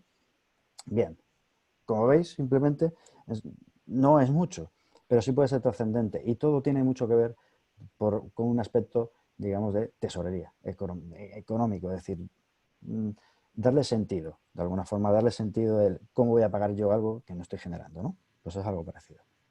Bien, nos vamos al impuesto sobre la declaración de la renta. ¿Qué ha habido aquí? Bueno, pues fundamentalmente aquí hay un tema muy, muy crítico, ¿no? Que se ha estado debatiendo si salía o no salía realmente hasta el día 15 también. Por lo tanto, también de hecho se está ahora mismo estudiando a quién realmente le puede llegar a interesar este sistema y quién no. ¿Vale? Estamos hablando de una modificación en la estimación objetiva, en aquellas empresas en las cuales calculan su rendimiento por estimación objetiva, los famosos módulos. ¿De acuerdo? Esas empresas están recogidas, no todas se pueden recoger a los módulos, esas están reguladas cuáles son, las que sí pueden, y sus beneficios se calculan en función de una serie de magnitudes, no de sus ingresos. Por ejemplo, un bar pues dependerá del número de mesas que tiene dentro, del número de mesas que tiene fuera, de los metros de longitud de la barra. Bueno, pues esas magnitudes, lo que viene a decir a través de una plantilla que aprueba, unas magnitudes que aprueban la agencia tributaria, en función de esas magnitudes se establece ya el beneficio de forma directa. ¿De acuerdo? Entonces, no estamos en la misma situación con el pago fraccionado. Las personas, los empresarios que están incluidos en este sistema están abonando una serie de impuestos o van a abonar una serie de impuestos por un beneficio que no están teniendo. ¿De acuerdo? Porque esa magnitud que estamos hablando de mesas, que si consumo de luz, tal, no lo están teniendo porque están cerrados, ¿no? Bueno, pues permiten renunciar a este sistema de módulos de forma exclusiva en este año 2020 y acogerse a la estimación directa, que es ingreso menos gastos. Es decir, en función del beneficio que tengo, sí tributo. ¿De acuerdo? Y también hace un matiz muy, muy, muy importante que por defecto, si el año que viene cumple con los requisitos y magnitudes para volver al módulo y desea volver al módulo del contribuyente, puede llegar a hacerlo. Generalmente este método, el de estimación objetiva, si me paso a contabilidad, es decir, a directa, digamos ingresos menos gastos, tengo que estar 3 años. Y lo que hace es limitarlo, es decir, bueno, temporalmente durante el año 2020 te lo voy a permitir y en el año 2021, si quieres volver, puedes volver. ¿De acuerdo? Esto es lo que. Ahora bien, ¿quiénes estamos hablando de módulos, pero habrá contribuyentes que no quieran pasarse a la estimación simplificada, es decir, ingreso menos gasto, y quieres mantener lo que es el módulo. Pues, ¿qué realmente nos indica aquí la agencia tributaria? Digo, vale, perfecto, te mantienes en el módulo, pero el número de días, que es otra magnitud, evidentemente, el número de días desde que se estableció el estado de alarma hasta, en este caso, el trimestre, que ahora estamos hablando de este trimestre, esos días, evidentemente, no se pueden computar, ¿de acuerdo? Por lo tanto, se resta, ¿de acuerdo? Y a la hora de hacer el cálculo del pago fraccionado, que ocurre ahora en mayo, pues se tiene la opción, evidentemente, de reducir esos días porque no se ha estado trabajando. Pero es muy importante este matiz. Aquí no diferencia, como comentaba mi compañero Raúl, de actividades esenciales, cierres o no. Aquí entran todos los módulos, a excepción de las actividades agrícolas, ganaderas y de pesca. ¿De acuerdo? Bien. Nos vamos a otro apartado y aquí estamos hablando del IVA. Con respecto al IVA, ¿qué es lo que se ha modificado? Bueno, pues dos cosas fundamentalmente, que están en una cosa bastante simple. Es decir, si estos contribuyentes que estábamos hablando del módulo que pasa a contabilidad de ingresos menos gastos, ha optado por hacerlo así, en el IVA por defecto también. ¿De acuerdo? Por lo tanto, iríamos como ingresos y gastos, IVA repercutido, IVA soportado, y iríamos por el régimen general. ¿De acuerdo? También tendría la posibilidad, evidentemente, de volver de nuevo el año que viene al sistema de estimación objetiva, si así lo estima oportuno y cumple los requisitos. Bien, y luego hay un apartado que estamos hablando de tipos, que modifica también el Real Decreto Ley, en este caso 15/2020. Hay dos tipos impositivos que se modifican. Uno que es permanente y otro que es temporal. ¿Cuál es el temporal? Como bien observáis, aquí lo que están buscando de alguna forma también es la situación actual, es decir, darle un sentido también a la situación actual y favorecer de alguna forma todos aquellos bienes los cuales faciliten lo que es la lucha contra el coronavirus, ¿no? Salió en el decreto salió un listado de todos los elementos y todos los bienes que están relacionados se consideran así, ¿no? Se consideran como necesarios, ¿no? Para combatir el coronavirus. Ahora bien, ¿qué quiere decir eso? Que las empresas, en este caso la empresa que venda estos productos, iría a un tipo cero. Es decir, se consideraría y se tiene que poner además en la factura como operaciones exentas. Pero hay un requisito muy importante, ¿vale? Esto estamos hablando, que he dicho antes, que era temporal, del 23 de abril al 31 de julio. Para que veáis que son normas todo muy dinámicas, ¿no? Son muy dinámicas, van temporalizando demasiadas cosas, ¿no? Bueno, en este caso es del 23 de abril al 31 de julio del año 2020, entraría en juego este tipo del 0% para las ventas de este tipo de productos. Y otro requisito también indispensable, que es que el destino de esos productos tienen que ser entidades de derecho público, tienen que ser clínicas, tienen que ser centros hospitalarios o entidades privadas de carácter social. ¿De acuerdo? O sea, es muy importante. Y luego hay un aspecto crítico, no sé si todos lo conocéis, es decir, si no yo mi actividad por defecto hace IVA, pues yo me puedo deducir el IVA. Si mi actividad no está acogida al régimen de IVA, no me puedo deducir el IVA. Bueno, pues en este caso lo que viene a decir es que en este apartado yo voy a acabar vendiendo productos, si yo me dedicara a esta entrega de este tipo de productos, a la hora de hacer la factura lo liquidaría al 0%, pero ¿qué pasa con mi IVA de soportado de mis gastos? Bueno, pues aquí lo que indica es que no lo limita, es decir, me lo puedo deducir. Insisto, este periodo concreto, empresas que se dediquen a una serie de bienes que permitan combatir contra el efecto del COVID y que los destinos sean entidades de derecho público, ¿vale? Hasta ahí llega el concepto de este apartado. Y hay otro, concretamente, que ese es permanente. Esa modificación es permanente. Esta es una modificación que quizás es histórica, porque lo pretendían desde hace ya mucho, mucho tiempo, que es el tipo reducido, cambiar el tipo reducido a los libros, revistas y periódicos. Bueno, aquí lo que han hecho es libros, periódicos y revistas digitales, electrónicos, ¿de acuerdo? Y lo que hacen es equilibrar con el soporte de papel. Baja el 4%, pero con un requisito importante. donde se indica de que no se debe de contener, dentro de lo que es el libro, el periódico, la revista digital, no debe contener única y fundamentalmente publicidad o contenidos de vídeo, ¿no? Y te lo regula exactamente como dice. Se consideran los libros, periódicos y revistas contienen fundamentalmente publicidad cuando más del 90% de los ingresos, ojo con esto, más del 90% de los ingresos que proporcionan a su editor se obtengan por este concepto. Por lo tanto, si hay más del 90% de sus ingresos viene por publicidad, esto no puede ir al 4. ¿De acuerdo? Esto es por donde de alguna forma va el tiro. Bien, y estamos en el cuarto grupo que os comentaba, es decir, hay un punto de vista de flexibilización, como decía, otro punto de gestión de lo que es los aplazamientos o suspensiones de los distintos procedimientos administrativos y medidas concretas e impuestos. Y aquí hay otra serie de cuestiones que sería interesante también tener en cuenta, ¿no? Porque cuando estaba hablando mi compañero Raúl de ceses de empresas, ¿no? Ceses de empresas.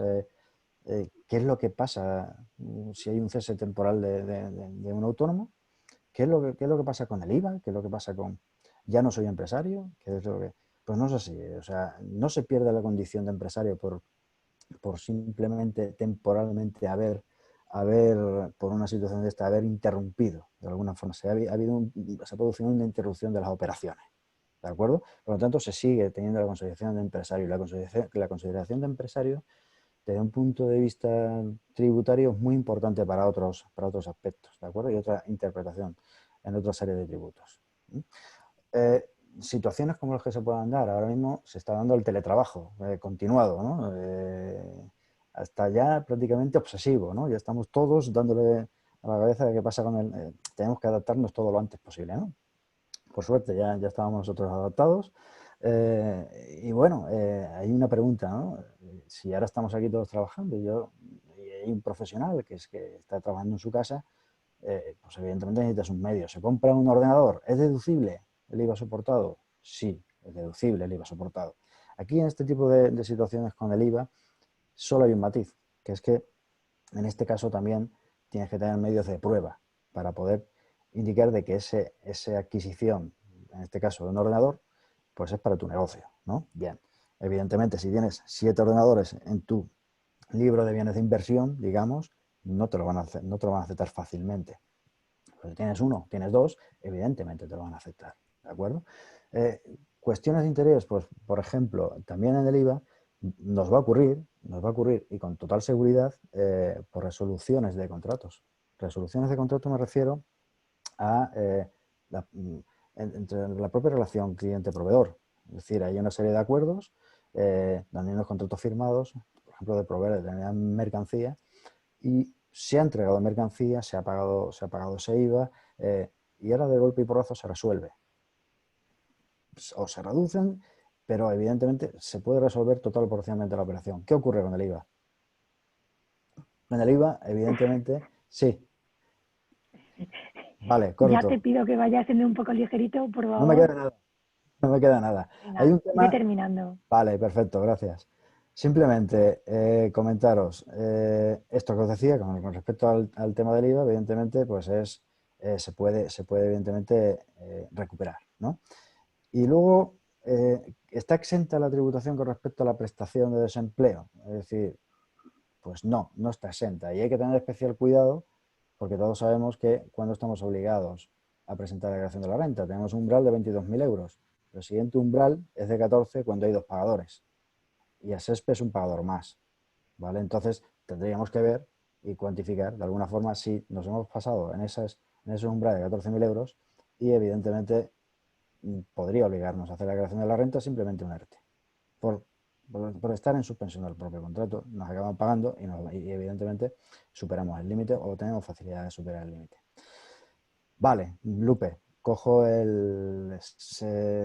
por mi parte, hay bastante más casuística que probablemente os vaya a surgir y nada, estamos a vuestra disposición en el correo electrónico o en las cuestiones que vosotros nos podéis hacer a continuación. Muchas gracias por todo.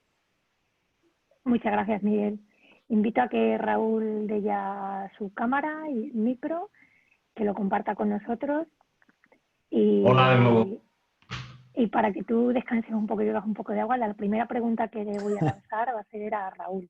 Vale. A ver, partimos de la base de que esta es una situación compleja, que probablemente os pueda resultar un tema arduo y complicado. Pero hemos puesto encima de la mesa la normativa.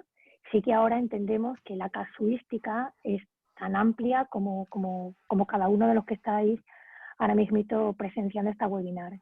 Entonces vamos a ir dando respuestas a las preguntas que nos han ido llevando y, insisto, las que no podamos responder podéis hacerlo después a través del correo webinar@gfiscal.es, nos las enviáis y los otros departamentos se pondrán en contacto con vosotros y os contestarán con la máxima brevedad posible. A Raúl, Modesto nos pregunta que una vez acabado el ERTE de emergencia, he de mantener a los empleados acogidos a él durante 6 meses, pero ¿en qué condiciones de jornada laboral? En mi caso, modifico esas jornadas en función de las necesidades casi semanalmente. Y una vez transcurrida todo esto, ¿no podré modificar esas horas? Sí, sí. ¿Tanto ampliación como reducción? ¿Tiene que ser 6 meses?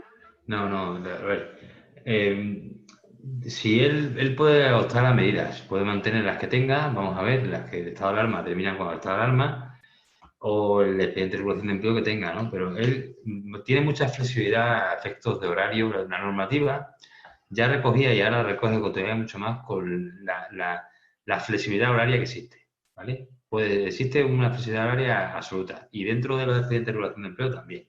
Puede sacar, puede meter, puede coger, si se desarrolla una actividad con normalidad, puede sacar a los que tengan esa actividad y los vayan a desarrollar esa actividad, crear otros dentro, en fin. No sé si he respondido, es decir, la flexibilidad horaria es absoluta. A ver, te lanzo otra, ¿vale? En mi caso, doy servicio a varios clientes, que por la situación también ha cerrado temporalmente. Si uno de ellos inicia antes que el otro, entiendo que a los trabajadores asignados al cliente de alta sí que les puedo dar de alta. Y a los que están asignados al cliente que no tenga actividad pueden permanecer en situación de ERTE. ¿Eso es así? Sí, es así. De hecho, está estructuralmente, la normativa se recoge en el decreto anterior, en el 1483 de 2012 ya se recoge y eso se ha cambiado, y es que incluso el SEPE, hay que comunicar al SEPE, la autoridad laboral, los movimientos que se hagan. Si son definitivos, si son temporales, hay que mandar un calendario mensual, es decir, que el trabajo del ERTE o el trabajo de los expedientes de regulación de empleo pues, es vivo. O sea, un expediente de regulación de empleo hasta que no se acabe y se termine, está completamente vivo. Entonces, porque hay entradas y salidas de trabajadores en función de qué. Hay que justificarlo bien, eso siempre, ¿vale? Justificar el por qué saco a estos trabajadores y no saco a los otros. Al igual que cuando se meten unos y otros no, también hay que justificarlo, ¿vale? Pero el expediente está en sí vivo y es perfectamente viable. Y continuaba su pregunta. Entiendo que en cuanto un cliente empieza a funcionar y alguno de mis trabajadores, por tanto, esté de alta, la empresa nuestra, que ahora está en cese de actividad, ¿volvería a estar activa aunque solamente fuera con un único cliente? ¿Qué es que la empresa está en cese de actividad? ¿Que está cobrando el autónomo el cese? Es la misma pregunta, ahora era el mismo que estaba preguntando, es la misma situación. O sea, que él decía que trabajaba, que tiene varios clientes, que si da de alta a uno y a otros no, y en el momento que dé de alta a alguno de sus trabajadores, ¿ya está en actividad la empresa, aunque solamente tenga un cliente operativo? Bueno, es que la actividad de la empresa siempre ha seguido. Se ha suspendido la actividad, pero no se ha cesado, ¿vale? En el sentido de que si el autónomo puede seguir cobrando el cese de actividad, si es ahora hasta mayo y tal, de momento no hay ninguna normativa, y digo en el momento, ahora mismo no hay ninguna normativa que diga que el autónomo no vaya a cobrar el cese o tenga que renunciar a él. No hay ninguna normativa que diga que el autónomo no puede seguir cobrando la prestación, que si se le reconoció en su momento, el autónomo cobrará la prestación, el cese de actividad por autónomo, aunque el trabajador después lo tenga que sacar y tenga que atender a esos clientes y lo saque del ERTE, ¿vale? Igual que la pluriactividad, que es que un autónomo esté en régimen general y esté en autónomo, la pluriactividad es compatible con el cese de actividad. No así el sistema especial agrario, pero sí el régimen general, un autónomo, que hay casuística que se nos ha dado, un autónomo no puede más, tiene mucho que hacer, mucho que pagar y demás, y dice, yo puedo trabajar, sí, tú puedes trabajar en régimen agrario, sí, perfectamente, puedes trabajar. No puedes trabajar en el régimen agrario por el COVID, pero el régimen agrario puedes trabajar, sí, ¿vale? Que esas cosas son muy importantes. Y el cese de actividad no ha existido, ha existido una suspensión y puede perfectamente sacar una parte de trabajadores, al otro dejarlo en ERTE, insisto, siempre y cuando, depende de qué ERTE haya solicitado, si es fuerza mayor, será antes del día 10 de mayo, si no se alarga el estado de alarma, será el día 10 de mayo cuando termine ese ERTE, ¿vale? Durante ese tiempo se puede perfectamente. Sí, sí, correcto. Perfecto. Miguel, Sí. si me vence el plazo durante el estado de alarma para comprar mi nueva vivienda habitual Sí. y reinvertir lo obtenido en la venta de la anterior, ¿se amplía el plazo? A ver, aquí en este caso es vendo mi vivienda habitual, os estoy cogiendo, vendo mi vivienda habitual, me compro otra, tendría que tributar por ello y me acojo a lo que es la reinversión. Yo creo que va por ahí. Evidentemente, la ley te dice que son 2 años para poder reinvertir, ¿vale? Si son 2 años y cumple el plazo en este periodo, evidentemente se tiene que ampliar. Así es. Y hasta el 30 de mayo, no, perdón, no el 30 de mayo, se interrumpe en el 13 de marzo y se vuelve a empezar a contar cuando finalice el estado de alarma. ¿De acuerdo? Eso lo hace suspenderse. ¿Vale? Vale, de Más acuerdo. Es que cosas. están entrando Sí, Davidito, me imagino. aquí distintas preguntas. A ver, Raúl, Sí. Ricardo nos pregunta que si sabemos cómo vamos a poder ir incorporando a los trabajadores una vez que pase el estado de alarma. No, los trabajadores se incorporan. Cuando pase el estado de alarma, si hay un expediente de regulación de empleo temporal, los trabajadores en ese momento el expediente de regulación de empleo termina. Y a partir del día 11 se incorporarían con normalidad. Otra cosa distinta es las medidas de seguridad que ponga el gobierno en la ordenanza que va a salir con el tema de si acaba el estado de alarma, con el tema de empezar a las fases que ha anunciado el presidente ya, que son 3, 4 fases que ya está anunciando. La fase 0, la 1, la 2, la 3. En función de esa normativa que nos llegue y esas órdenes que van a sacar, será como se tengan que incorporar los trabajadores en medidas de seguridad. Pero lo que sí es verdad es que la normalidad de los trabajadores, en el momento que se termina la suspensión, entran a trabajar. ¿Vale? Siempre prioriza el teletrabajo si es posible y si no, tendrán que empezar a trabajar con las medidas de seguridad, insisto, importantísimas, que para eso están los servicios de prevención y las normativas que sacan y demás, ¿vale? Eso es importante y a partir de ahora las órdenes que salgan serán las medidas de seguridad que nos vayan a exigir para reincorporación de los trabajadores. Perfecto. Sara nos lanza una pregunta a cada uno, ¿vale? Miguel, Sí. ¿cuál es el porcentaje de intereses para los meses 4, 5 y 6 de los 6 meses de demora? A ver, es un 3,75%. A diferencia del tema de seguridad social que decía antes Raúl, que si no recuerdo mal era el 0,50, ¿no, Raúl? O 0,5, sí, Miguel. 0,5. Aquí es el 3,75%. ¿De acuerdo? Cuarto, quinto y sexto mes. Por eso os comentaba antes que quizá sería interesante y se puede ya sacar la carta de pago en mitad del plazo, es decir, primero, segundo, tercer mes puedo sacar la carta de pago, no pago intereses, lo pago ahora en ese momento y el cuarto, quinto y sexto ya queda pagado, ¿no? Jugar financieramente también con todo esto, ¿no? Y para Raúl nos pregunta Sara, los 3 meses mencionados de teletrabajo, ¿a partir de qué momento se empieza a contar? ¿Desde el inicio o desde el fin del estado de alarma o en otro momento? Tras la finalización del estado de alarma. Se amplió en el 15-2020, se ha ampliado, pero ya venía regulado en el Real Decreto 8-2020, ¿vale? En el artículo 15, en el 17 de marzo, en el artículo 15, y se amplía tras la finalización del estado de alarma 3 meses. 3 meses. Vamos, que lo que sea, pues, junio, julio y agosto. En principio. A ver, otra pregunta, si os creéis que podéis complementar las respuestas, aunque yo diga indistintamente Raúl o Miguel Ángel, podéis complementar, ¿vale? No hay problema. Nos dice otro de los oyentes, nosotros somos un autónomo con 2 autónomos colaboradores. Nos cargaron en cuenta las cuotas de la Seguridad Social en marzo. Mi pregunta es, ¿nos van a abonar parte de esa cuota? Sí. ¿Nos van a cargar en cuenta la de abrir el próximo día 30?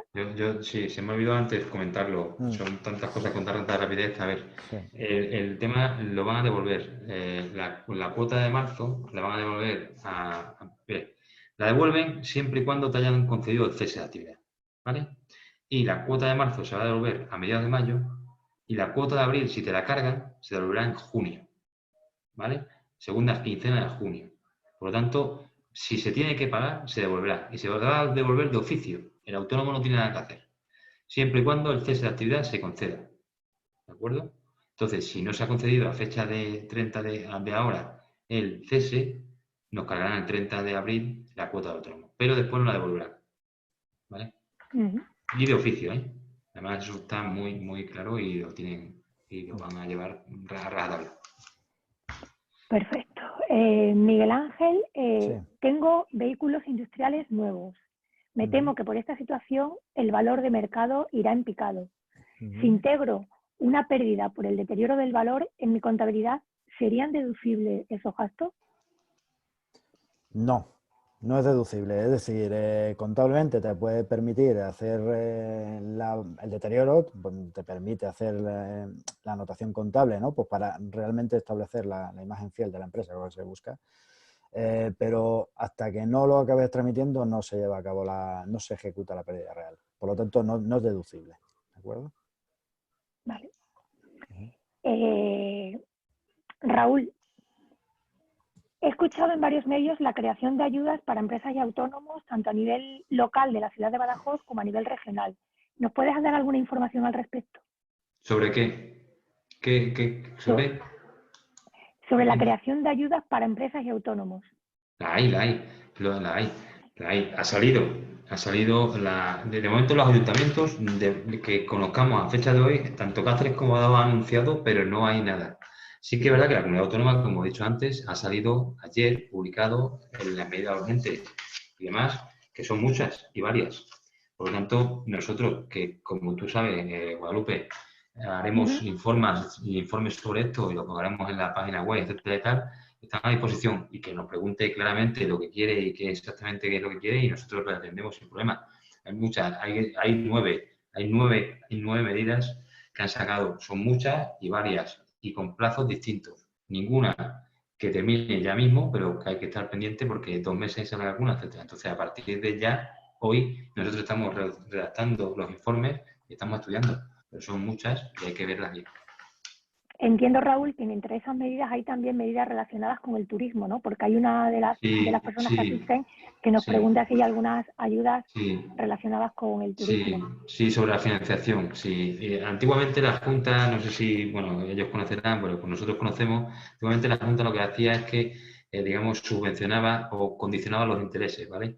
Parece ser que lo que han sacado ahora es condicionar los intereses de 3.000 a 20.000 euros o algo así, ahí se puede pedir el préstamo para el tema del turismo. Pero insisto, es una cosa muy reciente que no la he estudiado en profundidad, ¿vale? Salió ayer por la tarde, pero que vamos a tenerlo en esta semana y la semana que viene estaremos dispuestos a meternos con todo, ¿vale? Y con los clientes y los que no sean clientes y los que estemos todos aquí para eso, para ayudar al mundo empresarial y al autónomo, ¿eh?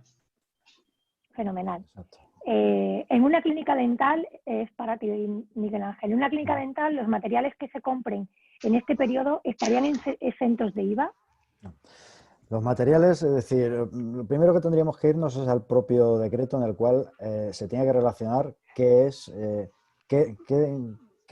este caso, qué bienes son los que están relacionados. Lo que es el producto dental no lo he visto, no he visto que estuviera eso exento. ¿De acuerdo? Más bien está todo mucho más enfocado también a aparatos, ¿no? A mascarillas, no sé qué, todo ese tipo de cuestiones. Pero sí lo podemos, es decir, lo que es el anexo lo colgaremos en la página web para que vea todo el mundo exactamente cuáles son los bienes que entran, ¿de acuerdo? Ricardo nos vuelve a preguntar. Pero perdóname un segundo. Dime, perdona. Si son bienes en los cuales ya de por sí, que todos conocemos, ya de por sí puede estar exento, esto no tiene nada que ver con la exención que yo he comentado antes, ¿de acuerdo? Por si acaso. De salud, ¿vale? Claro. Vale. Ricardo, que antes también nos hizo una pregunta, nos dice que si no es posible reincorporar a los trabajadores, ¿se podría solicitar otro ERTE? Sí, lo que pasa es que hay que ver las condiciones, ¿vale? Está la Ministra de Trabajo y la COE, y, bueno, la parte social, están en mesas negociadoras donde incluso se dice que se va a ampliar el tema de los ERTE ya directamente, se da por hecho que se van a ampliar los ERTE en hostelería, puesto que si se puede ocupar un tercio o la mitad de la terraza, etcétera, tal, todos los trabajadores no se van a poder incorporar, pero independientemente de si no existiera medida de ampliación, que la va a haber, que la va a haber y tenemos que esperar en estos días a ver qué medidas saquen de nuevas, ¿vale? Se podría pedir perfectamente un productivo. ¿Por qué? Si ha terminado la fuerza mayor, estado de alarma y no tengo y puedo reincorporar a algunos, puedo pedir un productivo, evidentemente. El productivo también puede ser suspensión de todos los trabajadores, ¿eh? Lo que pasa es que no tiene bonificación. Bueno, a ver, no es la palabra bonificación, no tienes exoneración de las cuotas de seguridad social. Pagarías la cuota de seguridad social y después las condiciones de los trabajadores, las que tú adoptaras con ellos, que hay un periodo de consulta, con 7 días, que hay un acta inicial y un acta final con el acuerdo, etcétera, etcétera, ¿vale? Esto tiene, digamos, otra dimensión distinta, otra forma de hacer, pero es totalmente factible. Perfecto. Siguiente pregunta. Vamos a ir casi que terminando, un par de preguntas más porque ya llevamos casi 2 horas, 1 hora y 45 minutos. Tú quieras, Guadalupe, pero así nosotros nos sentimos bien, porque ya sabes que es lo que hacemos. Sí, bien. Sin problema, tampoco hay mucho sitio donde ir. Lo sé, pero están entrando muchas preguntas y probablemente no podamos dar respuesta a todas. Vale. Si un autónomo le abonan la prestación correspondiente al mes de mayo por solicitar reducción de facturación y el estado de alarma acaba el día 10, ¿le podrían reclamar los 20 días que no están en el estado de alarma? ¿Los 20 días de? ¿Los 20 días que no están en el estado de alarma? No. Eso tiene un pago, tiene una forma de pago y unos plazos y se está marcado por ley. Es decir, que al final no tiene nada que ver el estado de alarma con la reducción, con los pagos que tenga. Si el requisito lo cumple, se le va a pagar a todos. Se le va a abonar a todos los trabajadores y hasta la fecha que se dice. Hasta el 30 de mayo. No se va a pedir devolución a ninguno. Siempre y cuando hayan cumplido los requisitos y se haya concedido anteriormente a eso, ¿vale? Ya. A ver, de hecho, ahora mismo se puede pedir, Guadalupe, se puede pedir el pago hasta el 30 de mayo, ¿vale? Y se tendría que comparar también abril y marzo en la facturación, ¿de acuerdo?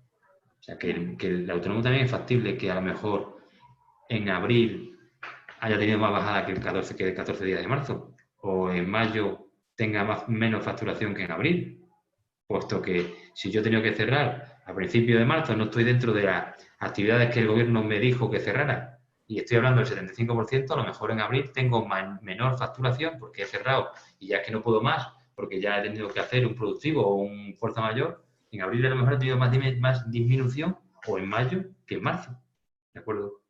Que también se puede hacer. Imagínate que alguno no cumplía el 40%, pues llegaba al 40 o al 50%. Bueno, pues a lo mejor se puede pedir, se vuelve a poder pedir, se puede volver a pedir desde la fecha, ¿de acuerdo? Perfecto. Y os lanzo la última pregunta, ¿vale? De Ubaldo. Ubaldo nos dice que él es autónomo y que dejó de facturar ayer 27 de abril, ya que me